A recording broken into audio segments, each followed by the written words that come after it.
Hi friends, welcome to Sri family media. இன்றைக்கி நம்ம சேனலில் ஒரு சூப்பரான வீடியோ தான் பார்க்க போகிறோம். இன்றைக்கி ஃபுல் டே நம்மளுடைய நாள் எப்படி போச்சுன்னு சொல்லிவிட்டு உங்கள் கூட இன்றைக்கி நான் ஷேர் பண்ணிக்க போகிறேன். மார்னிங் எப்பயும் போல் பார்த்தீங்கன்னா பூஜை வேலை வந்து முடிச்சுட்டு பார்த்திங்கன்னா சமையலும் பண்ணிட்டேன். சமையல் என்ன பண்ணியிருக்கேன்னா ஒயிட் ரைஸு, வெண்டைக்காய் வந்து பொரியல் பண்ணியிருக்கேன். அதுக்கப்புறம் வந்து பூசணிக்காய் வந்து எனக்கு ரொம்ப பிடிக்கும், அதனால் பண்ணியிருக்கேன். அதுக்கப்புறம் வந்து உருளைக்கிழங்கு வந்து காரக்குழம்பு வச்சுருக்கேன். இதுதான் வந்து இன்னையோடைய லஞ்சு. பசங்களுக்கு வந்து ரொம்ப ஹெல்த்தியாக கொடுக்கணும் அப்படின்னு சொல்லிட்டு காய் மட்டும் வந்து பார்த்திங்கன்னா நான் நிறையவே போடுவேன். அதனால் உருளைக்கிழங்குமே நிறைய சாப்பிடுவாங்க, அதனால் நிறைய போட்டு செஞ்சுருக்கேன். அதுக்கப்புறம் வந்து சுண்டல் வந்து கொஞ்சம் மசாலா சுண்டல் மாதிரி கொஞ்சம் காரமாக கொடுக்கலாம் அப்படின்னு சொல்லிட்டு இந்த மழை டைமில் வந்து நல்லாயிருக்கும் அப்படின்றதால ஸ்நாக்ஸுக்கு வந்து நான் அதை தான் கொடுத்து விட்றேன். இப்போ பார்த்தீங்கன்னா பாப்பாங்களாம் கிளம்பிட்டாங்க. பெரிய பாப்பா பார்த்திங்கன்னா கொஞ்சம் முன்னாடி போயிட்டா, குப்பை வந்து போடலாம் அப்படின்னு சொல்லிவிட்டு அவள் எடுத்துகிட்டு நடந்து போயிட்டா. இவங்க 2 பேரும் போயிட்டு அவளை பாப்பாவை கூட்டிகிட்டு அப்படியே போயிடுவாங்க. பார்த்திங்கன்னா ஃபுல்லாகவே நைட் ஃபுல்லாக பார்த்திங்கன்னா தரையெல்லாம் ஈரமாக இருக்குது பாருங்கள். ஃபுல்லாக மழை தான். இருந்தாலும் இன்றைக்கி வந்து ஸ்கூல் வச்சுருக்காங்க. ஒரு வாரமாகவே இப்படி அப்படின்னு மழையில் லீவே தான் போயிட்டு இருந்தது. இன்றைக்கி தான் வந்து அப்படியே ஸ்கூலுக்கு போகிறாங்க. அவங்கள பார்த்திங்கன்னா கிளப்பி விட்டுட்டு அவருக்கும் வந்து லஞ்ச் பேக் பண்ணி கொடுத்து விட்டேன். அவங்களும் கிளம்பிட்டாங்க. கிளம்புனதுக்கப்புறம் எனக்கு நிறைய வேலை இருந்துச்சு வீட்டில். என்னென்னு பார்த்திங்கன்னா துணி வந்து இந்த மழையினால் போடவே இல்லை. அதனால் நிறைய துணி வந்து துவைச்சி நான் வந்து வெளியில் ஃபஸ்ட்டு ஒரு டைம் போட்டுட்டேன். இப்படி பார்த்திங்கன்னா அதுக்கப்புறம் வீடெல்லாம் வந்து பார்த்திங்கன்னா ஒரு மாதிரி இருந்துச்சு ஈரத்தில். அதுவும் பார்த்திங்கன்னா வீடெல்லாம் ஃபுல்லாக க்ளீன் பண்ணி மாப் போட்டு தொடச்சி விட்டுட்டேன். இந்த கலைஞ்ச டிவி வந்து எப்போ வீட்டை விட்டு வெளியே போகும்னு தெரில, அதுக்காக தான் வெயிட் பண்ணி இங்கே இருக்குது. அதை கொடுத்து விடலாம், ஒருத்தவங்க கேட்டிருக்காங்க, அதை கொடுத்து விட போகிறோம். அதுக்கப்புறம் பார்த்திங்கன்னா கீழே ஃபுல்லாக வந்து க்ளீன் பண்ணி தொடச்சதுக்கப்புறம் தான் வந்து ஜன்னல் கதவெல்லாம் ஓப்பன் பண்ணி வச்சுருக்கேன். கொஞ்சம் நீட்டாக நல்லா இருக்குது. இதுக்கு முன்னாடி வந்து எனக்கே ஒரு மாதிரி இருந்துச்சு. அதுக்கப்புறம் இந்த க்ளீனிங் ஒர்க்கெல்லாம் முடிச்சுட்டு கொஞ்சம் டயர்டாகிட்டேன்.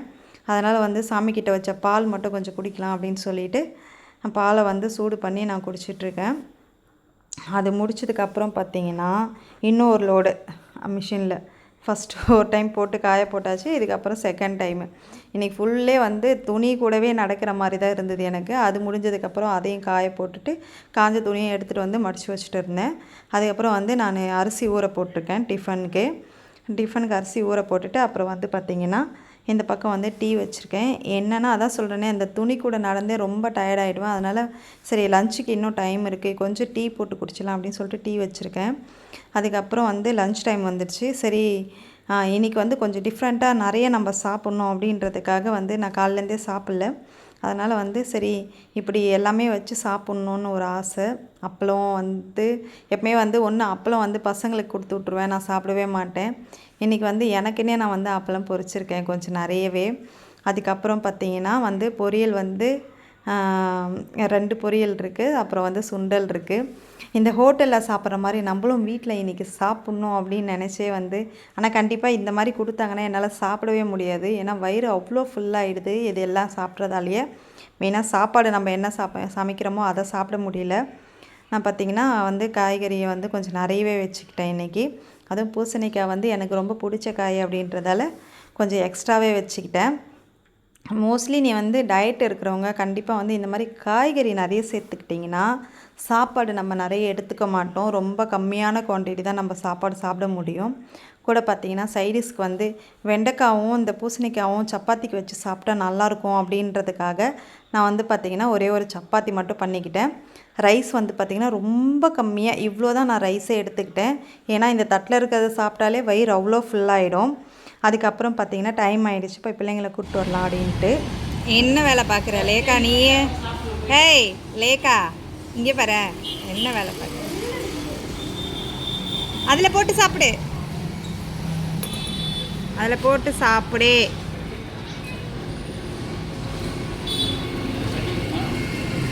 பார்த்திங்கன்னா வரும்போதே பசங்களுக்கு வந்து பால் வேணாமா வீட்டுக்கு வந்து அப்படின்னு சொல்லிட்டாங்க. அதனால் வந்து சரி ஸ்நாக்ஸுக்காக நான் வந்து உளுந்த வடை, அதுக்கப்புறம் வந்து சமோசா இப்படி ஆளுக்கு ஒன்று சாப்பிட்டாங்க. சாப்பிட்டு முடிச்சுட்டு வீட்டுக்கு வந்தோடனே பாப்பா பார்த்திங்கன்னா தூங்க வச்சுட்டேன். தூங்க வச்சுட்டு நானும் வந்து ட்ரெஸ் மாற்றிட்டு வந்து ஜிம்முக்கு போகலாம் அப்படின்னு சொல்லிட்டு கிளம்பிட்டேன். அப்படியே போகும்போதே வந்து அரிசியை வந்து வாஷ் பண்ணி மாவு அரைக்க கொடுத்துட்டு போயிட்டோம்னா வரும்போது வாங்கிட்டு வந்துடலாம் அப்படின்னு சொல்லிட்டு பார்த்திங்கன்னா நானும் வந்து நல்லா வாஷ் பண்ணணும். ரேஷன் அரிசி பொறுத்தளவுக்கு நீங்கள் இட்லி பண்ணுறீங்கன்னா ஊற வைக்கிறதுக்கு முன்னாடியும் வாஷ் பண்ணணும். அது மாதிரி ஊற வச்சதுக்கப்புறம் நீங்கள் அரைக்க போகிறதுக்கு முன்னாடியும் வந்து 4-5 டைம் நல்லா வாஷ் பண்ணிட்டீங்கன்னா தான் உங்களுக்கு அந்த ஸ்மெல்லோ அந்த கலரோ எதுவுமே இல்லாமல் நல்லா வெள்ளையாக இருக்கும் இட்லி. அதுக்கப்புறம் பார்த்திங்கன்னா போயிட்டு வந்ததுக்கப்புறம் நான் நைட் டிஃபனுக்கு வந்து இட்லியும் தக்காளி சட்னி கூட சொல்ல முடியாது, நிறைய கொத்தமல்லி தான் போட்டிருக்கேன். டேஸ்ட் வந்து சூப்பராக இருந்தது. ட்ரை பண்ணி பாருங்கள். வெங்காயம், தக்காளி, காஞ்ச மிளகா, நிறைய கொத்தமல்லி இதை வச்சு அரைச்சிங்கன்னா செம்ம டேஸ்ட்டாக இருந்துச்சு. ஓகே ஃப்ரெண்ட்ஸ், இன்றைக்கி வந்து நாள் எங்களுக்கு இப்படி தான் போச்சு. உங்களுக்கு எப்படி போச்சுன்னு சொல்லிட்டு கமெண்ட்ஸில் சொல்கிறவங்க சொல்லுங்கள். ஓகே ஃப்ரெண்ட்ஸ், எங்கள் கூட இன்றைக்கி வந்து நீங்கள் எங்களை பார்த்ததுக்கு ரொம்ப தேங்க்யூ. தேங்க்ஸ் ஃபார் வாட்சிங். பை.